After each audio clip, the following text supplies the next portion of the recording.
सतगुरु रूपी प्यारी सात संगत जी, प्यार और सत्कार से कहना धन निरंकार जी। सात संगत जी, संपूर्ण हरदेव वाणी में सतगुरु बाबा हरदेव सिंह जी महाराज फरमाते हैं, दाता जो भी करता अच्छा करता। संत सदा ये कहते हैं, इसीलिए तो संत हमेशा सबर सिदक में रहते हैं। सतगुरु निरंकार जो भी दे रहा है, जो भी कर रहा है, सब हमारे अच्छे के लिए हो रहा है। और जो भी दिया है दातार ने और जो भी दे रहा है, हम हर पल इसका शुक्राना ही करते चले जाएं। संपूर्ण अवतार वाणी में शहंशाह बाबा अवतार सिंह जी महाराज हमें शब्द द्वारा समझाते हैं, हरदम शुक्र करो इस रब दा, खुशहाली जा तंगी है, घड़ी सुहानी बीत रही, जो आवेगी सो चंगी है। हम हर समय सुख दुख से ऊपर उठकर भक्ति करते चले जाएं, इस निरंकार के गुण गाते चले जाएं, ऐसा हमें सतगुरु समझाते हैं। हमने इन बातों को अपने जीवन में अपनाना है और सुखी होना है। हमने हर पल शुक्राना ही सतगुरु निरंकार दातार का करते चले जाना है कि जो भी समय बीत रहा है, दातार आपकी कृपा से बहुत अच्छा बीत रहा है। और जिस भी हालात में आप रख रहे हो, चाहे सुख है या दुख है, हम हर पल शुक्र शुक्र शुक्र ही करते चले जाएं। जैसी भी रजा हो तेरी, राजी रहे दाता, जोड़ा है तूने जो जुड़ा रहे नाता। जिस तरह भी सच्चे पातशाह आप जी रखो, हम उसी में राजी रहें। और जो ये आप जी ने नाता जोड़ा है, ये अंतिम श्वासों तक आप जी के चरणों में ये नाता जुड़ा रहे। दासी एक स्टोरी आप जी के चरणों में इसी प्रकार की रखने जा रही है। आप जी प्रवान करना, अगर कोई गलती हो जाए तो क्षमा करना। एक बार ईरानी संत शेख सादी मक्का की ओर पैदल जा रहे थे।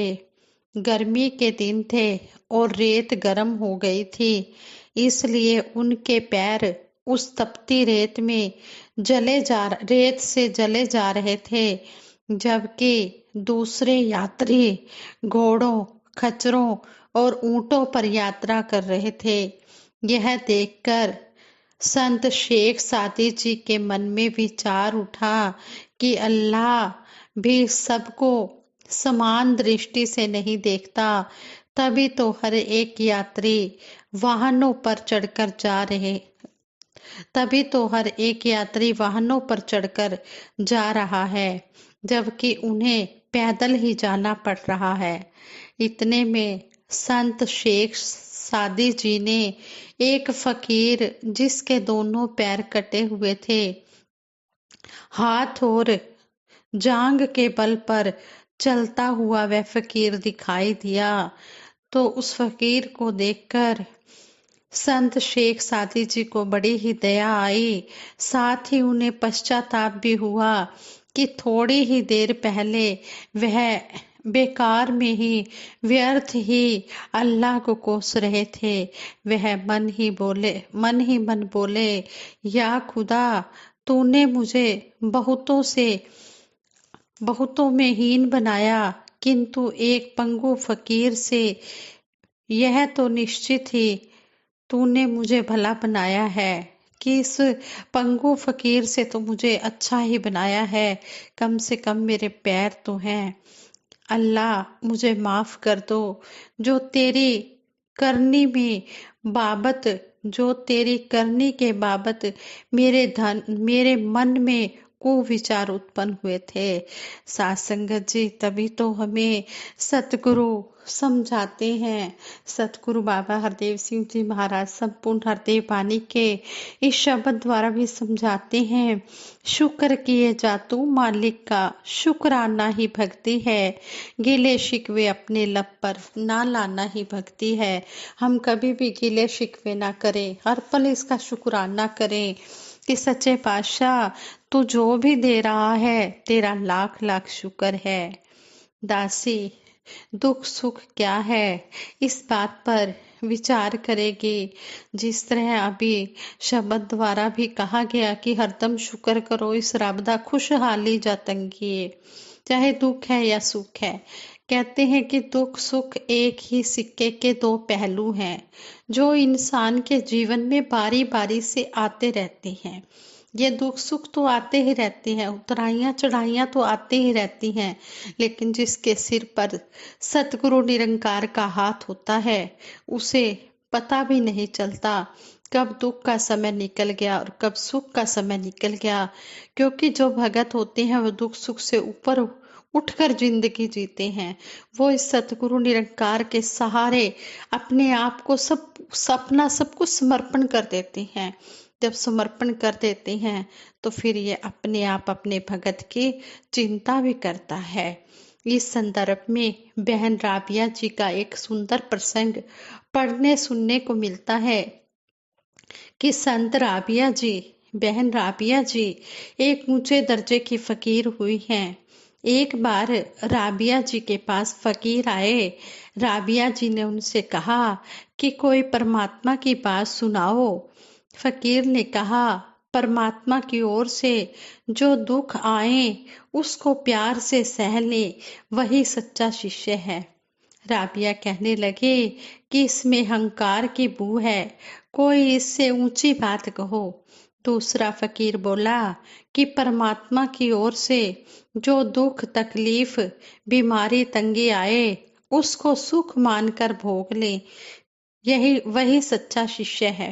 राबिया ने कहा, यह भी ठीक नहीं, कोई इससे अच्छी बात सुनाओ। दोनों फकीरों ने अपनी असमर्थता जताई और बहन राबिया जी से हाथ जोड़कर प्रार्थना की कि फिर आप ही बताओ। तब बहन राबिया ने कहा, मैं उसको फकीर समझती हूँ जिसको दुख सुख की तमीज ही ना हो। आदि ग्रंथ में भी इसी प्रकार का संकेत मिलता है। श्री गुरु नानक देव जी महाराज फरमाते हैं, सुख दुख दोनों समकर जाने और मान अपमान। भाव सच्चा गुरसिख वह है जो ना दुख में दुखी हो ना सुख में सुखी हो। यदि कोई उसकी प्रशंसा करता है तो वह खुश नहीं होता, और कोई बुराई करता है तो वह नाराज नहीं होता। दोनों अवस्थाओं में एक जैसा रहता है।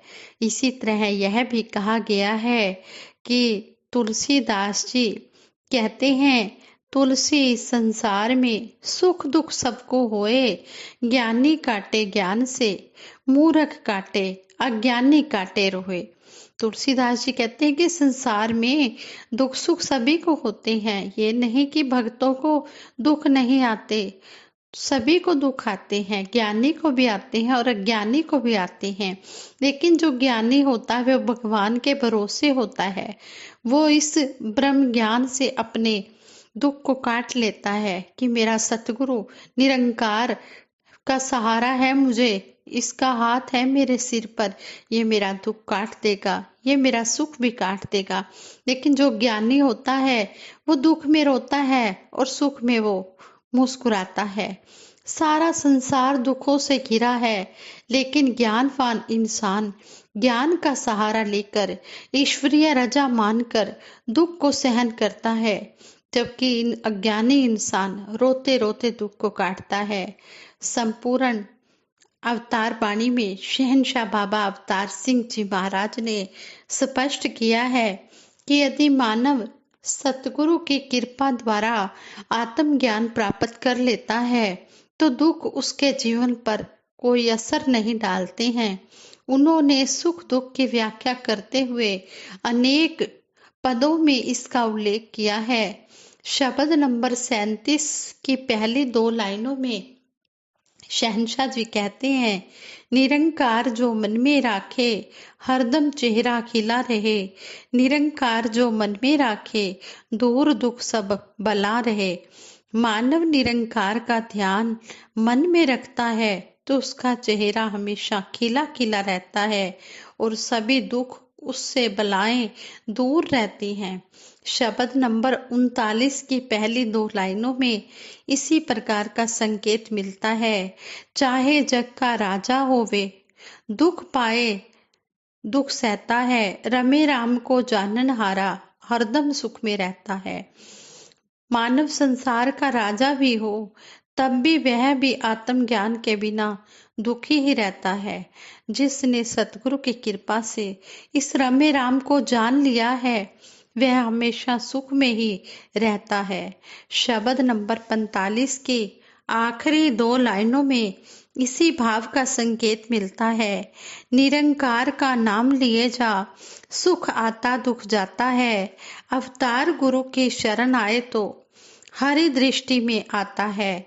मानव तू आत्म ज्ञान प्राप्त करके निरंकार का सिमरन कर, इससे सुख आता है और दुख दूर चला जाता है।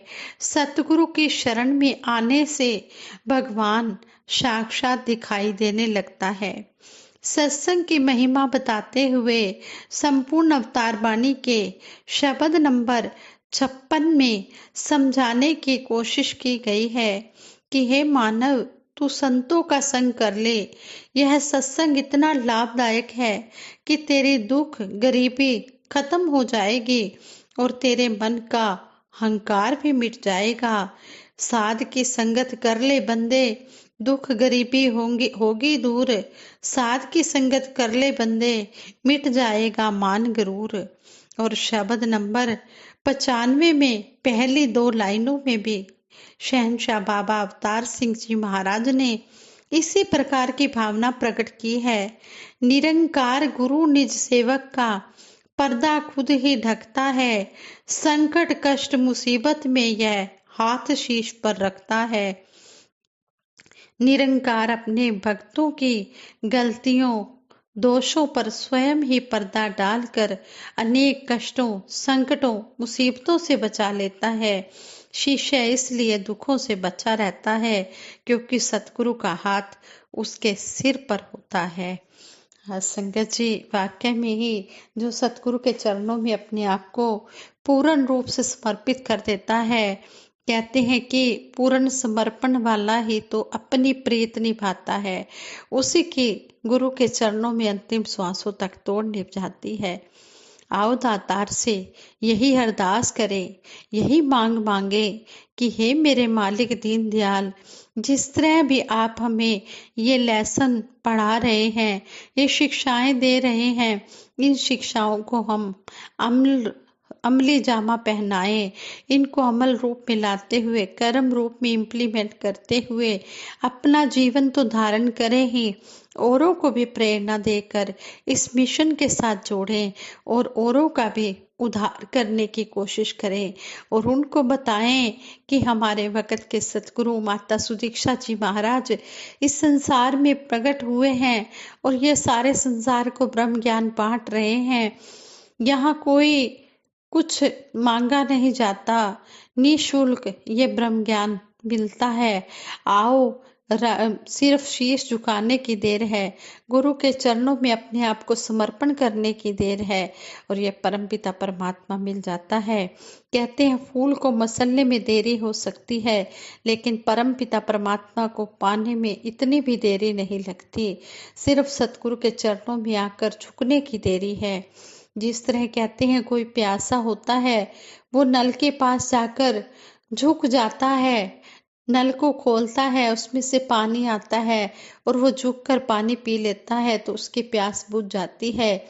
इसी तरह जो जिज्ञासु होता है, जो ब्रह्म ज्ञान को पाना चाहता है, वो सतगुरु के चरणों में आकर जब पूर्ण रूप से नतमस्तक हो जाता है, अपने हृदय के भावों को शुद्ध कर लेता है, अपने मन को अंदर बाहर से साफ पाक कर लेता है, तो सतगुरु जाननहार प्रभु है जेड़ा जाने सारे कैपानू, ਇਸ ਤੋਂ ਕਿਵੇਂ ਲੁਕਾ ਸਕता है बंदा अपने ऐपा ਨੂੰ। ये सतगुरु जाननहार ये सब कुछ जानता है। इसको पता है कि ये जो शरण में आया हुआ जीव है ये कौन सी भावना से आया है, और ये उसकी लगन तड़फ देखते हुए उसे ब्रह्म ज्ञान से जोड़ देता है, संतों का संग करवा देता है और उसका उद्धार हो जाता है।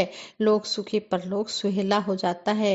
ये सतगुरु ब्रह्म ज्ञान घर घर में बांटने के लिए ही इस संसार में आया है।